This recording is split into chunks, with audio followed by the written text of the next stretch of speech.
Hey guys, tonight we're taking a journey, not to some far-off galaxy, but back in time. Imagine, if you will, the gentle hum of the refrigerator fading, replaced by the distant clatter of a horse and cart on a cobbled street, the faint scent of wood smoke and something, less pleasant, perhaps, wafting through an open window. You hear the rustle of coarse wool, feel the chill of a damp, unheated room on your skin. That soft mattress you're currently sinking into? Gone. Replaced by a straw-filled sack, probably shared with a few unwelcome critters. The quiet drone of this narration? It's your only comfort as you try to drift off, because outside, life isn't just different, it's relentlessly, unapologetically harsh. And let's be honest, you, with your modern sensibilities and reliance on things like, well, antibiotics, you probably wouldn't survive a week. So, before you get comfortable, take a moment to like the video and subscribe, but only if you genuinely enjoy what I do here.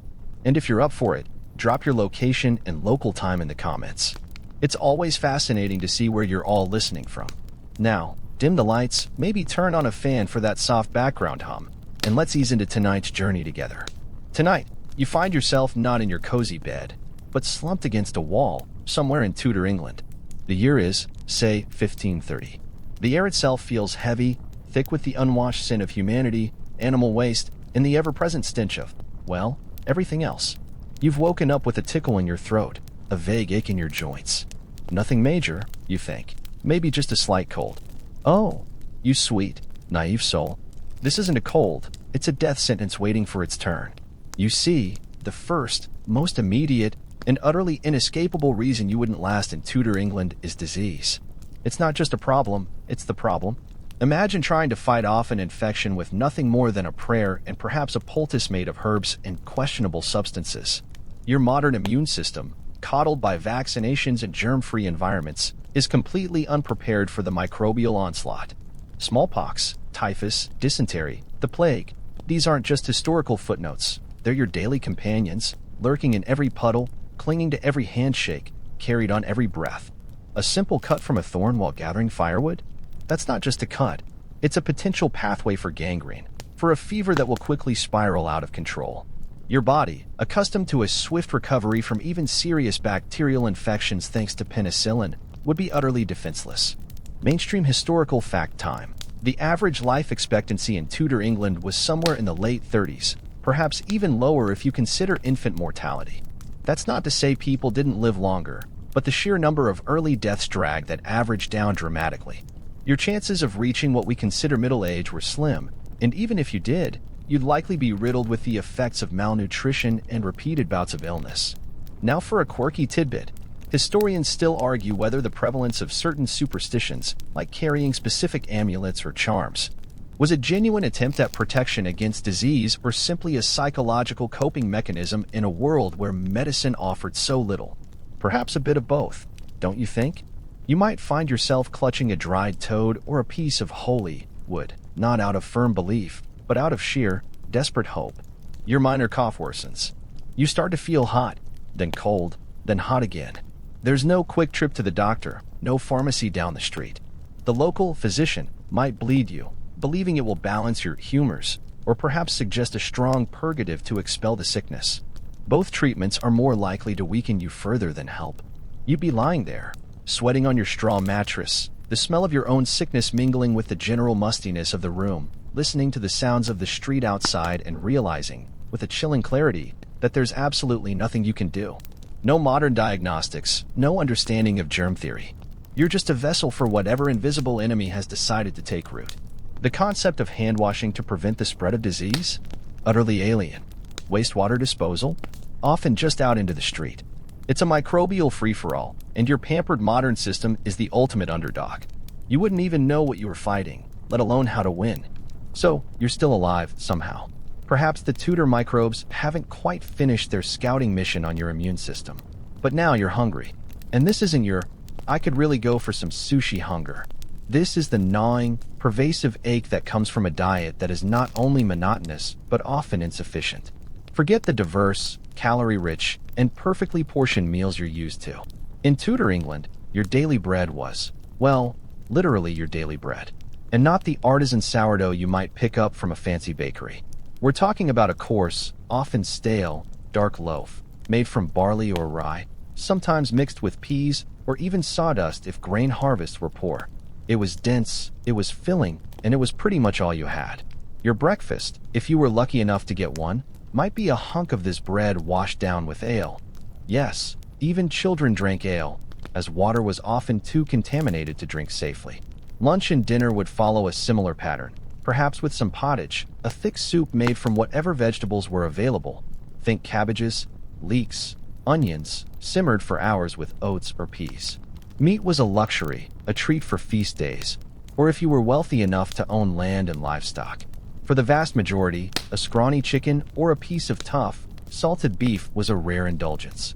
Fish, particularly during Lent and on Fridays, was more common, especially if you lived near the coast or a river.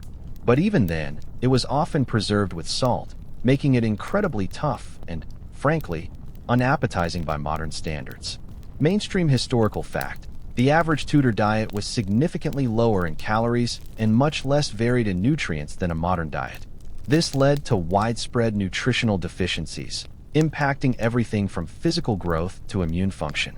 Rickets, scurvy, and anemia were common afflictions, not just inconveniences. You'd feel perpetually drained, constantly tired, your bones aching from the lack of essential vitamins. And here's a quirky tidbit.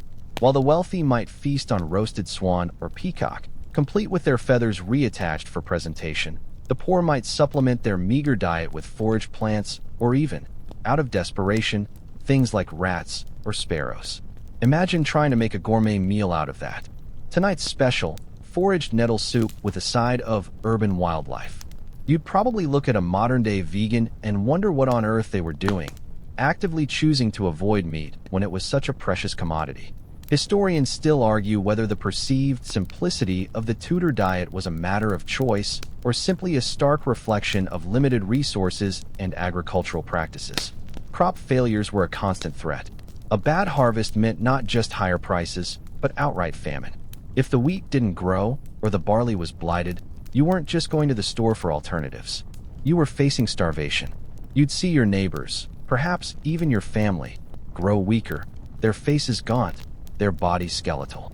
The concept of a global food supply chain, of fresh produce being flown across continents, is so utterly foreign it would sound like a fantastical tale. Your world is local, intensely local, and your survival hinges entirely on what can be grown or raised within a few miles of your dwelling. You'd be constantly preoccupied with food, not in a gourmand's way, but in the primal, desperate way of survival. Every scrap would be treasured. Food waste, unthinkable. Every crumb, every bone, every peel would be repurposed or consumed. The faint aroma of your evening pottage, cooked over an open fire, would be your only culinary comfort. And you'd probably find yourself dreaming of a simple modern sandwich or a bag of chips, with a longing that bordered on the spiritual. Because in Tudor England, hunger wasn't a temporary inconvenience. It was a shadow that followed you everywhere, constantly reminding you just how precarious your existence truly was. Alright, you've somehow dodged the disease bullet and managed to scarf down your daily portion of questionable gruel. Now, let's talk about something far less appetizing: hygiene. Or, more accurately, the complete and utter lack thereof. Your modern self, accustomed to daily showers, sanitized surfaces, and the pervasive scent of laundry detergent, would be in a constant state of mild revulsion. You think you know what dirty is? You don't. Not really. Imagine stepping outside your flimsy dwelling. The street isn't paved. It's a muddy, uneven track, liberally coated with refuse. Human waste, animal waste, kitchen slops, rotting food. It's all there, an aromatic tapestry underfoot. There's no sophisticated sewage system, no garbage collection. People simply toss their waste out the door or into a communal ditch.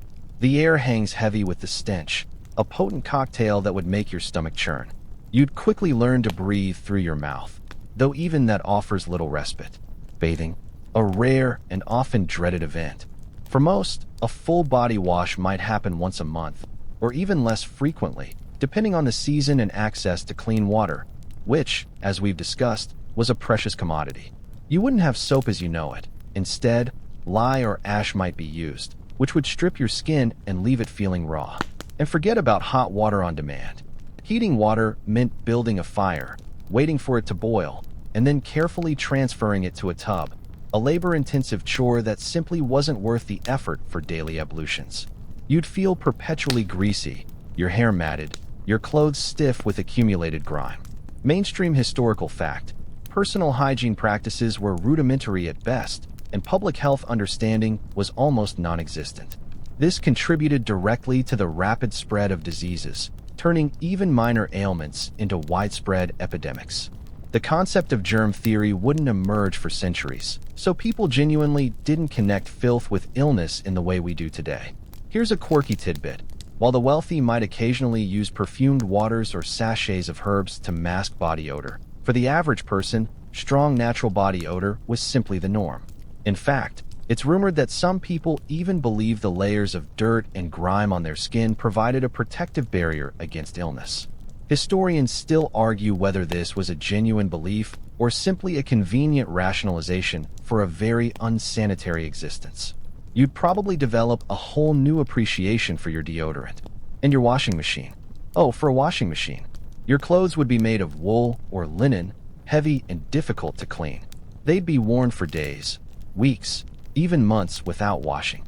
Imagine the accumulated sweat, the grime, the inevitable population of fleas and lice that would take up residence in your garments. You'd find yourself constantly itching, scratching at invisible or not so invisible invaders. There'd be no quick trip to the chemist for lice shampoo.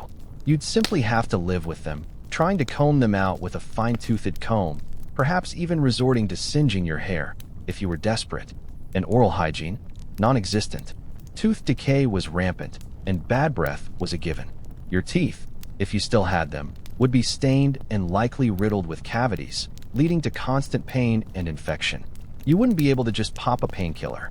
You'd grin and bear it, or perhaps resort to some folk remedy involving herbs, or even, in extreme cases, a local barber surgeon, attempting to pull the offending tooth with crude tools and no anesthetic. The pain would be excruciating, and the risk of infection, as always, incredibly high. So, as you drift off, try to savor the feeling of your freshly brushed teeth and the scent of clean sheets. Because in Tudor England, cleanliness was definitely not next to godliness. It was next to impossible. Alright, so you've somehow managed to survive the constant threat of disease, endured the culinary blandness, and have grudgingly accepted your perpetually grimy state. But now, you've made a mistake. Perhaps you stumbled and accidentally broke a merchant's card. Or maybe you spoke a bit too freely about the king's latest marital escapades. Whatever it is, you're about to discover another harsh reality of Tudor life. Justice, or rather, its swift and brutal application. Forget due process, legal aid, or appeals. In Tudor England, the law was a blunt instrument, and its wielders were rarely subtle. Imagine being dragged before a local magistrate. Your fate is often decided in minutes, sometimes even less, with little chance to properly defend yourself. There's no jury of your peers in many cases, especially for minor offenses. The evidence might be circumstantial, or simply the word of an accuser. And the punishments? They were designed to be public spectacles, deterrents meant to instill fear and obedience. They weren't just about punishment, they were about sending a message. Mainstream historical fact: public executions and corporal punishments were commonplace in Tudor England. They served as a form of entertainment and a clear demonstration of the state's power, reflecting a society where law and order were maintained through fear. The Tower of London wasn't just a prison, it was a symbol of ultimate royal authority. Here's a quirky tidbit. For relatively minor offenses, you might find yourself in the stocks or pillory. Imagine being locked by your ankles and wrists, head exposed, while villagers pelt you with rotten fruit, mud, and whatever else they have on hand. It's humiliating, painful, and deeply uncomfortable. Historians still argue whether the primary purpose of these devices was physical punishment, public shaming, or simply a convenient way to keep minor offenders contained. You might even find yourself wishing for the anonymity of a modern-day parking ticket. At least then you could just pay a fine and be done with it, instead of having a day that felt like a particularly aggressive food fight, with you as the main target. Even what we consider minor theft could lead to horrifying consequences. Steal a loaf of bread because you're starving? You might find your hand cut off. Or, worse, you could be hanged. The concept of proportionality in sentencing was, shall we say, a work in progress. Capital punishment was surprisingly common, applied for a vast array of crimes that today would warrant a prison sentence, if anything at all. You'd pass by gallows regularly, seeing the grim reminders of royal justice, and feel a chill run down your spine. And torture? While not officially recognized for general judicial proceedings, it was certainly used to extract confessions, particularly in cases of treason or heresy.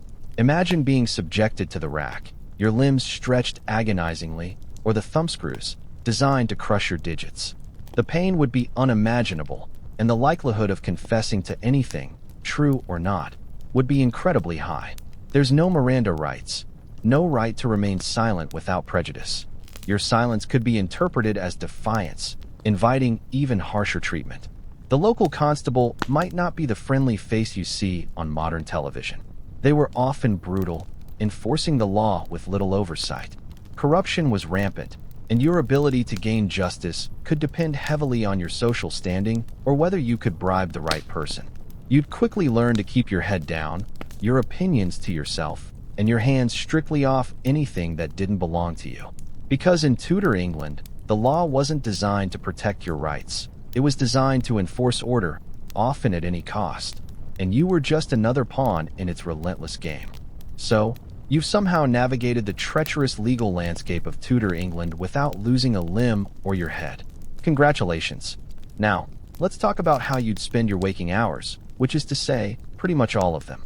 Forget your 8-hour workday, your weekends, your paid time off, or even the concept of a comfortable retirement. In Tudor England, your life would be defined by relentless toil until you drop. Your existence would be one long, arduous chore, from sunup to sundown, dictated by the seasons and the pressing need for survival. Imagine waking before dawn, not to the gentle glow of your phone, but to the faint light filtering through a tiny, unglazed window, or perhaps just the crow of a rooster. There's no snooze button. Your body, already weary from the previous day's labor and a poor night's sleep on that lumpy straw mattress, would protest, but you'd have no choice.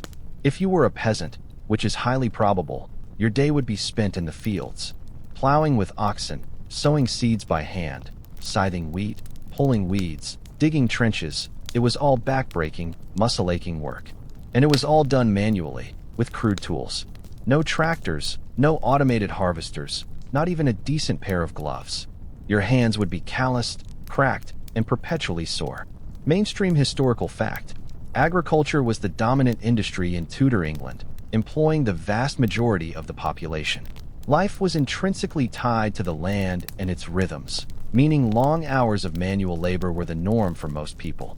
There was no concept of a leisure class outside of the very wealthy elite. And here's a quirky tidbit. Even children as young as 4 or 5 were expected to contribute to the family's labor. They might scare birds from crops, gather kindling, or help with rudimentary chores around the home. Childhood, as we understand it, with dedicated time for play and education, was a luxury almost unheard of. Historians still argue whether this early entry into the workforce contributed to a more resilient population or simply exacerbated their already harsh living conditions. You'd probably find yourself envying a modern toddler's schedule. If you weren't a farmer, perhaps you'd be an artisan, a blacksmith, a weaver, a carpenter. Your workshop would be dimly lit, cold in winter, stifling in summer. You'd work long hours, honing your craft, creating everything by hand. The demands for quality were high, and the pay, if you were paid in coin at all rather than goods or lodging, would barely cover your basic needs. Apprenticeships, common for trades, often meant years of unpaid servitude under a master, enduring harsh conditions and strict discipline, all for the hope of one day establishing your own meager business. The concept of a weekend off simply didn't exist. Sundays were for church, but the rest of the week was dedicated to work. Even religious holidays, while offering a respite from the heaviest labor, still involved duties and often community obligations. There was no quitting time beyond the fading light. Your productivity was measured by the sheer physical output of your body. And if you couldn't work, due to illness or injury, you'd quickly become a burden, with no social safety nets, no unemployment benefits, no disability insurance. Your family or community might offer some temporary support, but prolonged inability to work could easily lead to destitution and starvation. You'd go to bed utterly exhausted, your muscles screaming in protest, only to rise and repeat the cycle the next day. The idea of a desk job, or a career that primarily involved mental rather than physical exertion, would be utterly alien. Your worth, in Tudor society, was largely defined by your physical capacity to labor, and without that capacity, your survival was perilously uncertain. You'd quickly realize that in this era, your body was your most valuable and most vulnerable tool. You've survived the grind of daily labor, your muscles aching, your spirit perhaps a little dulled by the sheer monotony. But now, you're about to encounter one of the most inflexible and unforgiving aspects of Tudor life: social class. Forget the modern notion of meritocracy, of pulling yourself up by your bootstraps, or even the idea that hard work guarantees upward mobility. In Tudor England, who you were, what you could do, and how you were treated was almost entirely dictated by the circumstances of your birth. You were born into your station, and for 99% of the population, that's where you stayed. Imagine being categorized from the moment you drew your first breath. If your parents were peasants, you were a peasant. If they were nobility, you were nobility. There was very little in between, and even less movement between these rigid strata. You might dream of being a wealthy merchant or a powerful lord, but those dreams would quickly be crushed by the pervasive reality of your birthright.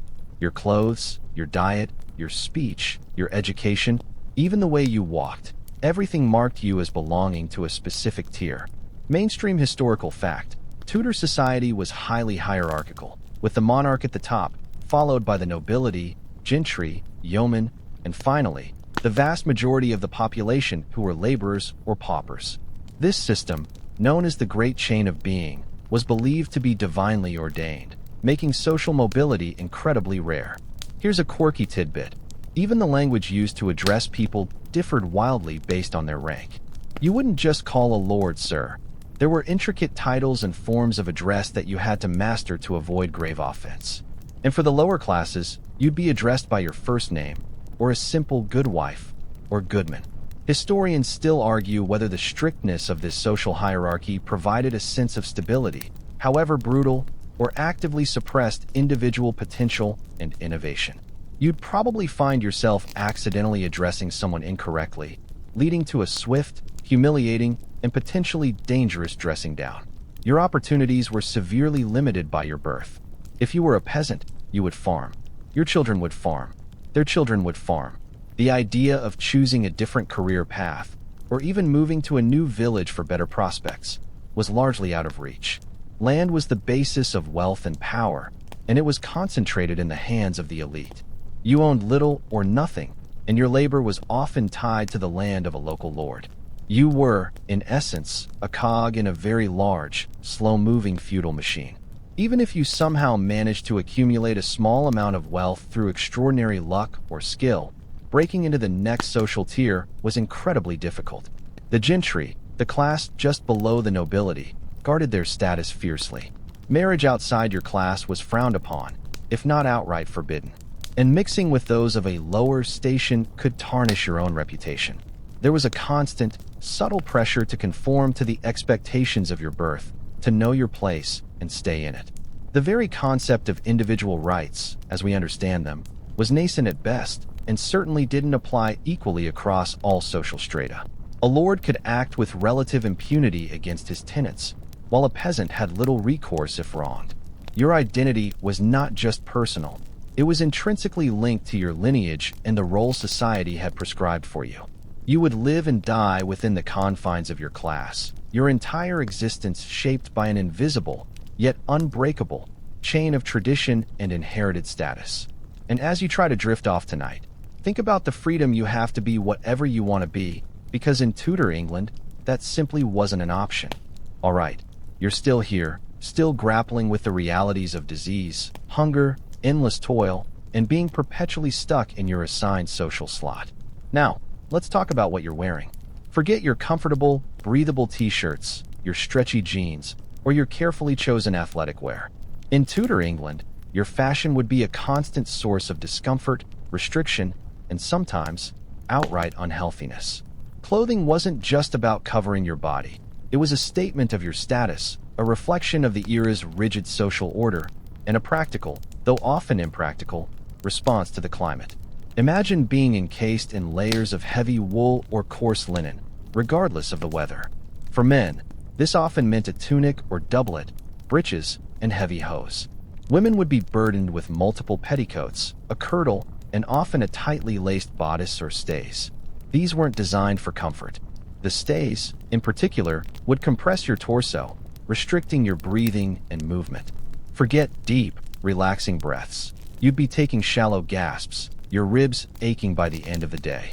Mainstream historical fact: sumptuary laws were in effect during the Tudor period, dictating what various social classes were permitted to wear in terms of fabric, color, and trim.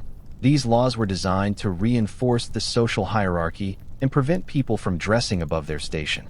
Even if you somehow acquired wealth, you couldn't just wear anything you wanted. And here's a quirky tidbit. While the wealthy indulged in elaborate ruffs, those starched, pleated collars that could be enormous, the average person probably just had a simple collar or neckband. These ruffs, while fashionable, were incredibly impractical, difficult to clean, and could even hinder eating. Historians still argue whether the extreme nature of some Tudor fashion was a display of wealth and power, or simply an aesthetic trend driven by the court.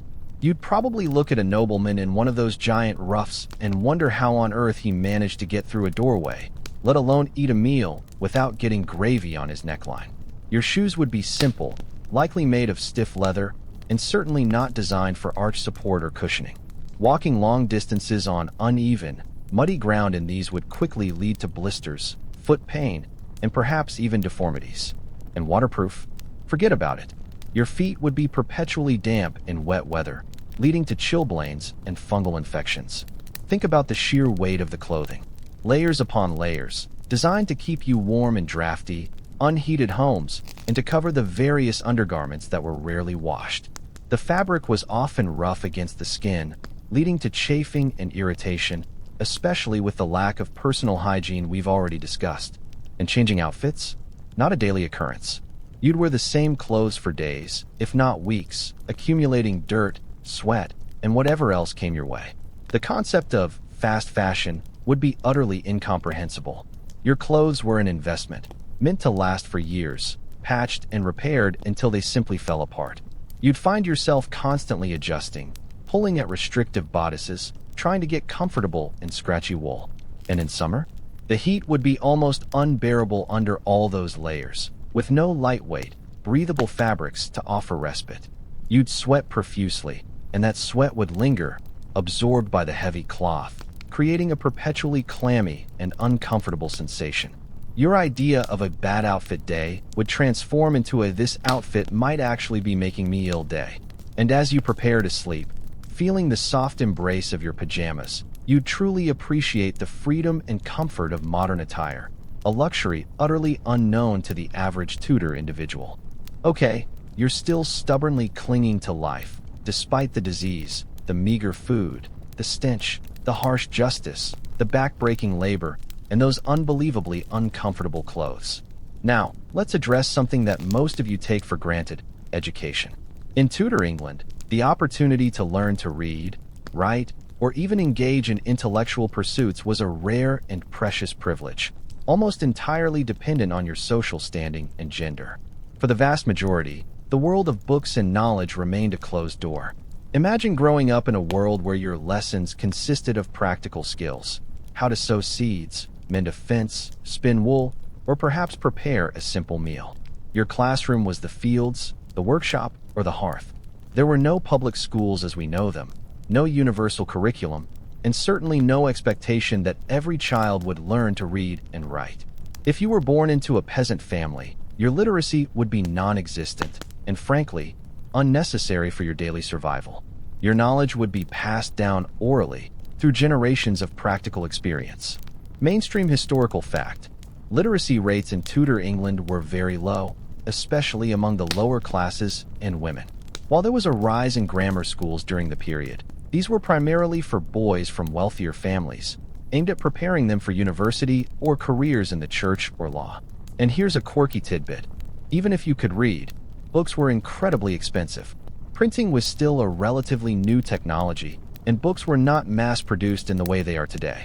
A single book could cost the equivalent of a laborer's wages for several weeks or even months. So, even if you had the intellectual curiosity, the resources for self-education were almost entirely out of reach.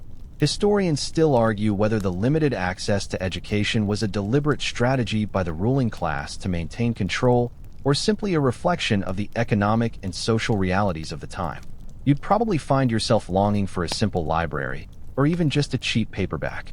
If you were a boy from a slightly better-off family, say, a yeoman or a merchant, you might attend a local petty school, learning basic reading, writing, and arithmetic. If you were truly fortunate, a grammar school would follow, focusing on Latin, rhetoric, and classical texts. This was the path to university and a career in the church, law, or as a tutor. But even these schools were harsh by modern standards, with strict discipline and rote memorization being the primary teaching methods. You'd probably find yourself wishing for a friendly teacher and a comfortable chair, instead of a stern master and a hard wooden bench. For girls, the situation was even more restrictive. Unless you were born into a very wealthy or noble family and educated by a private tutor, often focusing on domestic skills, music, and perhaps some French, formal education was largely denied. Your role was to manage a household, raise children, and be a dutiful wife. Learning to read the Bible might be encouraged, but extensive academic learning was seen as unnecessary, even undesirable, for most women. The world you inhabit in Tudor England is largely oral. News travels by word of mouth, proclamations are read aloud in the town square, and stories are shared around the fire. The concept of an informed populace, able to critically analyze written information, is far off. Your understanding of the world would be limited by what you heard and what you personally experienced. Ignorance, in many ways, was bliss, or at least unavoidable. And as you feel your eyes grow heavy, perhaps you'll appreciate the simple act of reading these very words, a luxury that would have been unimaginable for most of your Tudor counterparts. You've navigated the illiteracy, the arduous labor, and the social rigidity. Now, let's talk about something that could cost you far more than just comfort: religion. In Tudor England, your faith wasn't a private matter. It was deeply intertwined with politics, power, and your very survival. This was a time of immense religious upheaval, a tug-of-war between Catholicism and Protestantism, with the monarch's personal beliefs often dictating the national religion. And woe betide you if you were on the wrong side when the pendulum swung. Imagine waking up one day to find that the way you've worshipped your entire life is now deemed illegal, even treasonous. This was the reality for many. Under Henry VIII, England broke from the Catholic Church, establishing the Church of England with the king as its head. Then, under his children, the religious landscape shifted dramatically.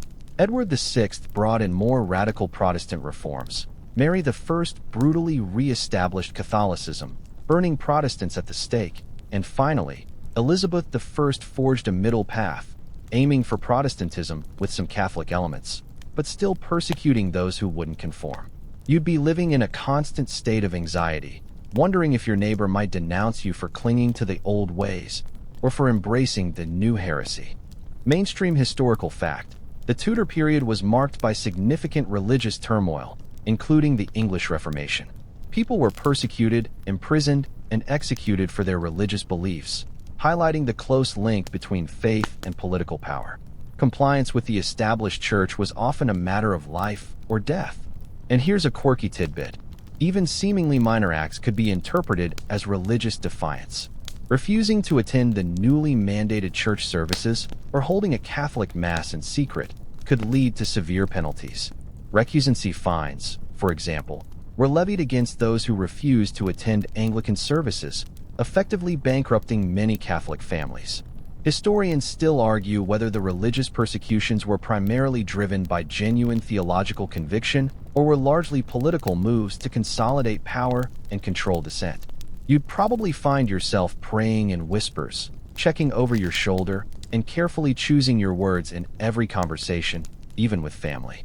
Consider the sheer paranoia. Informers were everywhere. A wrong word, a refusal to renounce a belief, a secret symbol. Any of these could land you in prison, facing torture, or even execution. The stakes were incredibly high. Imagine the mental toll of constantly having to scrutinize your own thoughts, to hide your true convictions, to outwardly conform while inwardly agonizing. Your conscience would be under siege. If you were caught, the punishments were horrific. Heresy could lead to burning at the stake, a slow, agonizing death meant to purify the soul through fire. Treason, often linked to religious dissent, meant hanging, drawing, and quartering for men or burning for women. These were not quick, clean deaths. They were designed to be public, agonizing spectacles. You'd witness these events or hear about them in grim detail, serving as stark warnings of the consequences of nonconformity. The very air would feel charged with religious tension. Festivals, holidays, even the way people ate their meals, fish on Fridays, for instance, a Catholic tradition that often continued, were imbued with religious significance. Your social circle would shrink to those you truly trusted, those who shared your hidden beliefs, or those who simply conformed enough to avoid scrutiny. Your spiritual life, which for many is a source of comfort and peace, would become a source of immense fear and danger. And as you drift off tonight, think about the freedom to believe or not believe, as you choose, a freedom that would have been an unimaginable luxury in the religiously volatile world of Tudor England. You've somehow managed to navigate the treacherous waters of Tudor religious politics, keeping your head down and your true beliefs to yourself. But now, let's say you need to visit a relative in the next county, or perhaps attend a market in a nearby town. Forget jumping in your car, hopping on a train, or even booking a flight. In Tudor England, travel was an undertaking of immense difficulty, danger, and often sheer boredom. Your concept of getting from A to B would be completely redefined by the lack of infrastructure and the pervasive threats of the open road. Imagine setting out on foot, which for most people was the only option. The roads weren't paved ribbons of asphalt. They were muddy, rutted tracks, often little more than glorified paths. In wet weather, they'd become quagmires, sucking at your boots and slowing your progress to a crawl. In dry periods, they'd be dusty and uneven. A journey of what you might consider a short drive, 20 or 30 miles, could take you a full day or even two on foot. Your feet would ache, your clothes would be caked in mud or dust, and you'd be utterly exhausted long before you reached your destination. Mainstream historical fact: Tudor roads were poorly maintained, making travel slow and arduous. Most goods and people moved on foot or by horse, and journeys that now take hours could easily take days or weeks. This limited personal mobility and made communities relatively isolated. And here's a quirky tidbit: if you were lucky enough to afford a horse, you'd still face significant challenges.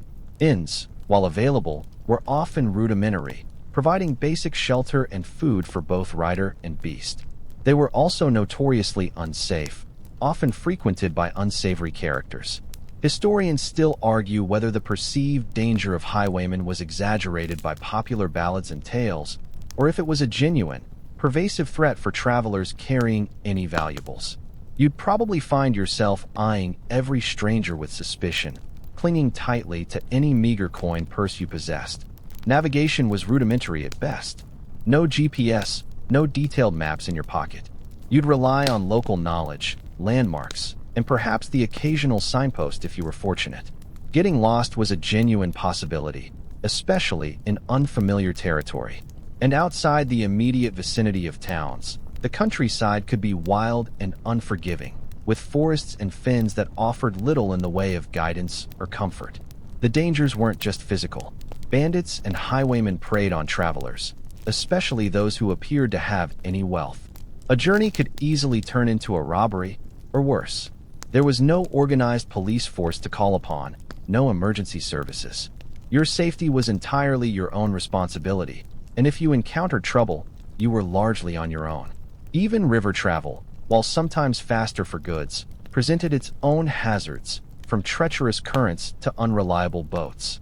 And coastal voyages were at the mercy of unpredictable weather and the constant threat of piracy. The sheer isolation of many communities was a direct result of these travel difficulties. News spread slowly, ideas moved slowly, and people lived out their entire lives within a very small geographical radius. The concept of a road trip for pleasure would be utterly nonsensical. Travel was a necessity, often undertaken with a heavy heart, knowing the discomforts and dangers it entailed. You wouldn't be admiring the scenery. You'd be constantly aware of your surroundings, listening for approaching footsteps, scanning the tree line. And as you ease into sleep tonight, think about the ease with which you can cross vast distances, a freedom that the vast majority of people in Tudor England could only ever dream of. All right, you've survived the treacherous journey, perhaps arriving at your destination caked in mud and utterly exhausted. Now, let's talk about where you'd actually lay your weary head: your housing. Forget central heating, insulated walls, or even a solid, weatherproof roof. In Tudor England, your home, for most people, would be a stark, utilitarian shelter offering little comfort and constant vulnerability to the elements. Imagine stepping inside. If you were a peasant, your dwelling would likely be a simple, single-room cottage, perhaps built of wattle and daub, a framework of woven branches plastered with a mixture of clay, dung, and straw. The floor would be bare earth, compacted and often damp. The roof, thatched with straw, might leak in heavy rain, and certainly wouldn't keep out every draft. There would be few, if any, windows, and those that existed would probably be unglazed, covered instead with wooden shutters, or perhaps a piece of oiled cloth or animal bladder to let in a little dim light while keeping out the worst of the weather. Mainstream historical fact: the vast majority of Tudor homes, particularly in rural areas, were small, basic, and offered limited protection from the elements. Heating was primarily from an open hearth, leading to smoky interiors and significant fire risks. And here's a quirky tidbit: animals often shared living space with humans, especially in colder months. Pigs might be kept in a corner of the main room, or chickens roost overhead, providing warmth and security for the animals, and perhaps a small, smelly benefit for the human inhabitants. Historians still argue whether this cohabitation was purely practical, a sign of affection, or simply a reflection of the limited space and resources available. You'd probably find yourself constantly sidestepping animal droppings and trying to ignore the pervasive barnyard aroma. Heating would come from an open hearth in the center of the room, or perhaps a rudimentary fireplace. The smoke would often fill the room before slowly finding its way out through a hole in the roof, or simply seeping through the thatch. Your eyes would constantly sting, and your lungs would be irritated by the perpetual haze of wood smoke. The risk of fire was constant, and many entire villages were wiped out by accidental blazes. Furniture would be sparse: a simple table, a few stools or benches, and your straw-filled mattresses laid directly on the floor or on a low platform. There would be no separate bedrooms, no concept of privacy. The entire family, perhaps extended family, would eat, sleep, and live in this single, crowded space. The sounds, the smells, the constant presence of others. It would be a far cry from the quiet solitude you might crave after a long day. Sanitation, as we've discussed, was practically non-existent. There would be no indoor plumbing. Water would have to be fetched from a nearby well or stream, and waste disposed of outside. The privy, if you had one, would be a basic outdoor latrine, or more commonly, you'd simply use a bucket emptied into the street or garden. The ground around your home would often be saturated with refuse, attracting vermin and contributing to the spread of disease. Your home, far from being a sanctuary, would be a constant battleground against damp, cold, smoke, and pests. Winter nights would be long and brutal, with the wind whistling through cracks in the walls and the meager fire offering only limited warmth. You'd huddle together for warmth, perhaps sharing body heat with your family, and dream of a world with thick, insulated walls and a proper furnace. As you settle into your warm bed tonight, remember that for your Tudor counterpart, comfort in their own home was a rare and fleeting luxury. You've somehow managed to endure the damp, smoky confines of your Tudor dwelling. But even in a life dominated by work and survival, there were moments for diversion, for a brief escape from the harsh realities. However, your idea of entertainment would be drastically different from what the average Tudor person experienced. Forget Netflix binges, video games, or even a quiet evening with a good book. Tudor leisure activities were often crude, communal, and could even involve elements that would make your modern stomach churn. Imagine a village fair. This would be a major event, a chance to briefly escape the monotony of daily life. You might see a traveling troupe of actors performing a morality play, often with bawdy jokes and simple costumes. Or perhaps a juggler, a musician with a lute, or a storyteller sharing ancient ballads and local gossip. These were the equivalents of your live theater, intimate and often interactive. But the concept of a quiet, individual pastime, like reading a novel, was largely unknown and inaccessible. Mainstream historical fact: public spectacles and communal gatherings were central to Tudor entertainment. These often included plays, sporting events, and various forms of animal baiting, which were popular across social classes. And here's a quirky tidbit. One of the most popular forms of entertainment involved animal cruelty. Bear baiting, bull baiting, and cockfighting were common and highly anticipated events. A bear, chained to a post, would be attacked by a pack of dogs for the amusement of a cheering crowd. This wasn't seen as cruel. It was simply a form of entertainment, a test of strength and ferocity. Historians still argue whether the prevalence of these brutal sports reflects a societal desensitization to violence, or if they offered a cathartic outlet for the harsh realities of daily life. You'd probably find yourself horrified, wishing you could just scroll through cat videos instead. For the wealthy, entertainment might involve hunting, hawking, elaborate banquets, or intricate courtly dances. But for you, the common person, your leisure would be much simpler. Gambling with dice or cards was popular, often leading to arguments and even violence. Drinking ale in the local alehouse was a common social activity, providing a temporary escape from the cold and the grind. Folk games, wrestling, and even rudimentary forms of football, a far cry from the organized sport often involving large numbers of people and very few rules, might also be on offer. Public humiliation could also be a form of entertainment. Watching someone in the stocks or witnessing a public execution drew large crowds. These grim spectacles served as both a deterrent and a gruesome form of distraction. The line between punishment and public spectacle was often blurred. Your opportunities for genuine relaxation would be few and far between. Even social gatherings often had an underlying purpose: a harvest festival, a religious celebration, a market day. The very idea of entertainment as a pure escape, a way to recharge your mental batteries, would be alien. You'd be looking for simple, visceral thrills, a brief moment of laughter, or a temporary oblivion provided by ale. And as you prepare for sleep tonight, think about the vast array of gentle, quiet, and personally chosen entertainments at your fingertips, a world away from the harsh communal diversions of Tudor England. You've had your fill of rough Tudor entertainment, and perhaps a bit too much ale. Now, let's confront one of the most heartbreaking and constant anxieties of life in this era. Family life was perpetually short and uncertain. The concept of a stable, long-lived family unit, with children growing to adulthood and parents enjoying their golden years, was a fragile ideal, constantly threatened by the relentless specter of death. Imagine the joy of a new birth. But that joy would be tempered by immense fear. Infant and child mortality rates were astronomically high. A significant portion of children wouldn't survive their first year, and many more wouldn't reach their 10th birthday. You'd witness your neighbors' children fall ill and die, and you'd constantly worry about your own. Every cough, every fever in a child would send a cold dread through your heart, knowing there was so little you could do. The emotional toll of constantly losing loved ones, especially your own offspring, would be immense and unrelenting.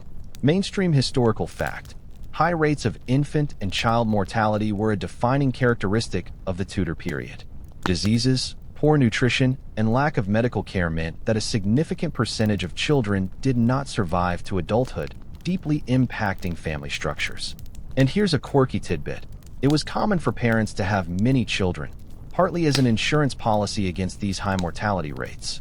More children meant a better chance that some would survive to support them in old age, and also more hands for labor. Historians still argue whether this high birth rate led to a more stoic acceptance of death, or if the grief, though perhaps expressed differently, was just as profound as today. You'd probably find yourself living with a constant, low-level hum of anxiety, trying not to get too attached, even as your heart ached. Even if children survived, they would be expected to contribute to the household economy from a very young age, as we touched on earlier. Childhood as a distinct period of innocence and play was a luxury reserved for very few. Children might be sent away as apprentices or servants in other households in their early teens, effectively leaving the family home and starting their own adult lives. The concept of children living with their parents until their 20s or 30s, as is common today, would have been completely alien. The lifespan for adults was also significantly shorter. Women often died in childbirth, a tragically common occurrence given the primitive medical knowledge. Men might succumb to accidents in the fields, or illnesses, or injuries sustained in conflict. Widowhood and orphanhood were common experiences, forcing rapid adjustments to family dynamics and economic stability. Families were constantly being broken and reformed through remarriage and the blending of households. The elderly, if they survived, might find themselves dependent on their children or on the charity of the parish if they had no family to support them. There were no pensions, no widespread social security. Your security in old age relied entirely on the surviving members of your family. This created a strong, albeit often strained, interdependence between generations.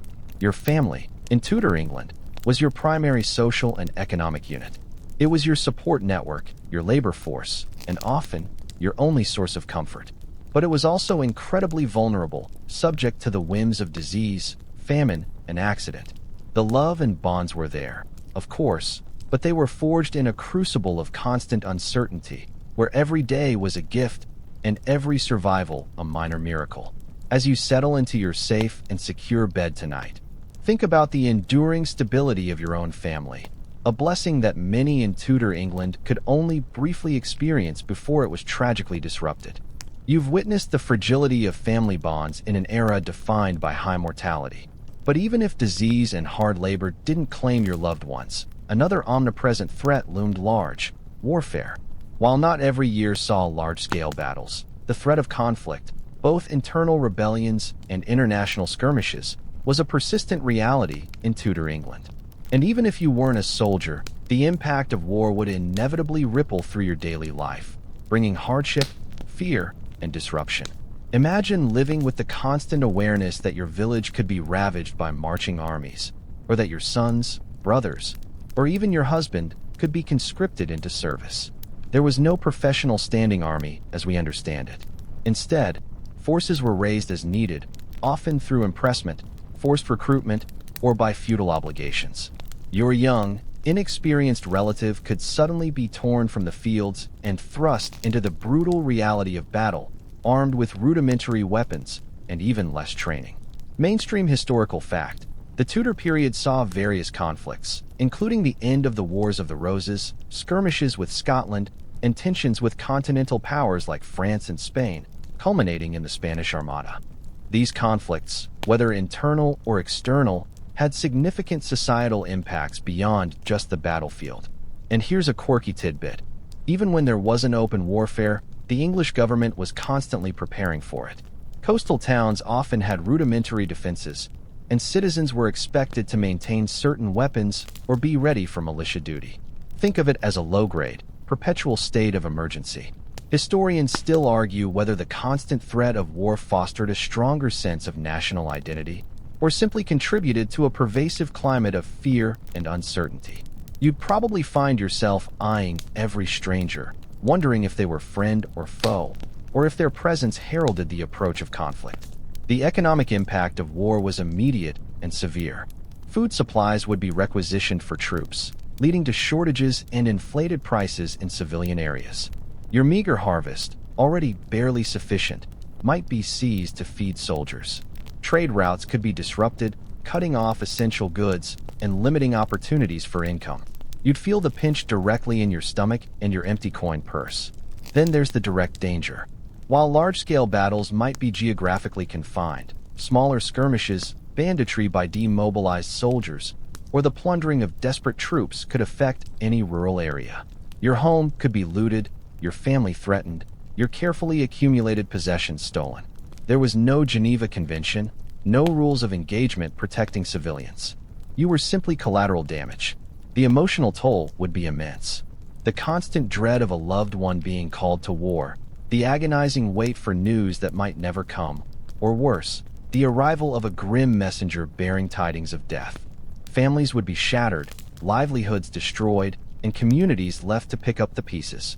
And even if your area wasn't directly affected by battle, the taxes levied to fund wars would weigh heavily on your already strained resources.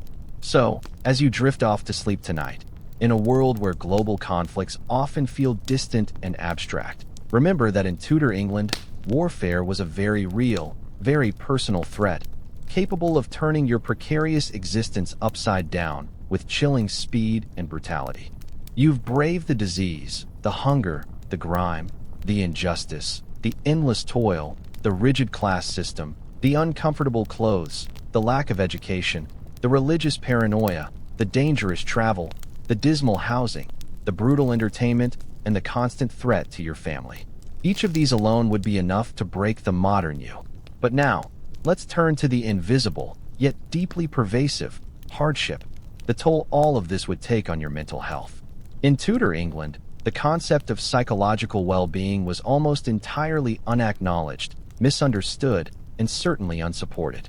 Imagine the relentless stress. Every day is a struggle for survival. You're constantly worried about where your next meal will come from, whether your children will live to see another year, if a new plague will sweep through your village, or if you'll accidentally offend someone powerful and face brutal consequences. This isn't the fleeting stress of a missed deadline. It's a deep, existential dread that would permeate every waking moment. There's no escaping it, no mental break, no self-care Sundays. Mainstream historical fact: mental illness in the Tudor period was poorly understood, often attributed to supernatural causes, like demonic possession or imbalances in the body's humors. There were no established forms of psychological therapy, and treatment often involved harsh physical methods or confinement. And here's a quirky tidbit. For those deemed mad or lunatic, treatment could range from being chained in a cellar to being subjected to harsh physical treatments like bleeding or purging, believed to rebalance the body. Bethlehem Royal Hospital, or Bedlam, was one of the few places for the mentally ill, but conditions were often horrific, and visitors might even pay a penny to observe the patients, treating them as a spectacle. Historians still argue whether the apparent lack of recorded widespread mental breakdown was due to societal resilience or simply the fact that such conditions were not recognized or recorded as they are today.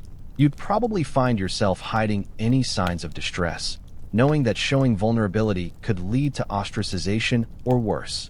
The sheer trauma of constant loss would be overwhelming. You would attend funerals regularly, often for young children. Grief would be a constant companion, but there would be little space for open mourning or psychological processing. You'd be expected to get on with it, to bury your dead and return to the fields, for survival demanded it. The concept of therapy, of talking through your emotions, would be utterly alien. Your emotional burdens would be carried silently, deep within.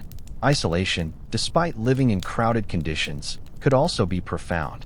You might feel utterly alone in your struggles, with no one to truly confide in about the overwhelming weight of your existence. Superstition and fear of the unknown would fuel anxiety.